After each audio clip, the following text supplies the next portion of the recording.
No Masterpiece Belongs in the Cellar, Episode 30. Moving from a rapture holding pattern to active obedience in the fiery furnace. Good morning and hello, friends. My name is Shashue Monrauch. On this episode, I want to speak to Christians about the great waiting and the subtle, dangerous lie of the spiritual bunker. Who am I? I'm just a guy on the internet who writes a couple newsletters. I write for believers, and about the things I see taking shape in this world and in our faith. My spirit is troubled today. I feel it in the anxious prayers that ripple through my morning quiet. I see it in the conversations between believers, in the books we buy, in the sermons we stream. We are waiting. We are waiting for the rapture, for the event, for the moment the sky splits and the divine rescue arrives. We map headlines onto ancient prophecies, our fingers tracing the contours of kingdoms and wars, searching for the final signpost before the exit. And in this waiting, a lie has taken root in the modern church. It whispers that our primary task is to remain untouched, unstained, unsigned by the world. It tells us to retreat into a spiritual cellar, to preserve our holiness like a museum piece under glass, and to watch the world burn from a safe distance, counting the days until we are lifted clear of the flames. I have to confess a profound frustration with this posture. It rings hollow in the chamber of my spirit. Before I go further, let me clarify who I'm speaking to. When I say Christian, I don't mean someone who owns a Bible or warms a pew. I am speaking to the brother or sister who genuinely loves Jesus. You read His word, you pray to Him. When He commands, you obey. You have a covenantal relationship with the Lord, and you serve at His command. If that describes you, this message is for you. You are family. Listen to me. Our Adonai, Yahuah, does not create museum pieces. He forges weapons on the anvil of obedience. And let me tell you something about the anvil. It is never in the cellar.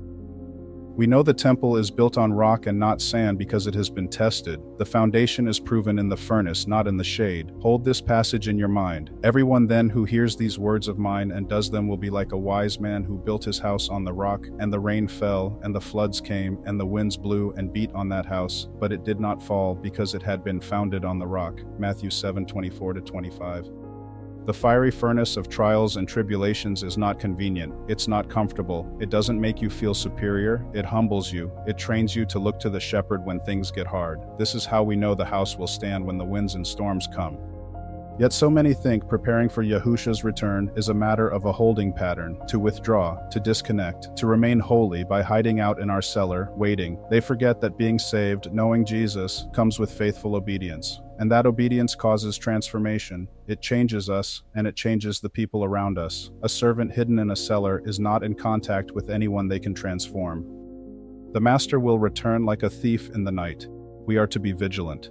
No one knows the day or the hour. But our Elohim, Yahuah, is the creator, the master artist. What artist do you know creates a masterpiece only to hide it in a cellar where no one can witness it? To be saved and then to isolate is to rob Yahuah of His glory. It is to steal a blessing He meant to deliver through you to a neighbor who has been praying for it. Yahuah wants us sober, anchored, ready at all times. But readiness does not look like hiding. Readiness looks like stewardship. It looks like the faithful servants in the parable who were given talents. One buried his in the ground. The other two went out and traded, invested, multiplied. When the master returned, he said to the active servants, "Well done, good and faithful servant." To the one who hid his gift, "You wicked and slothful servant," and he commanded, "Cast the worthless servant into the outer darkness." Matthew 25:14-30. We have been given a trust. Time, skills, resources, relationships, the message of the gospel itself. Our calling is not to bury it. Our calling is to invest it, to put it to work in the marketplace of human need. A lamp is not meant for a cellar. It is meant for a stand to give light to all in the house. This active stewardship is how we are deployed. This is how Yahuah transforms us, by sending us into the lives of others in love, kindness, patience, and humility. The transformation happens in the friction of service, not in the silence of isolation.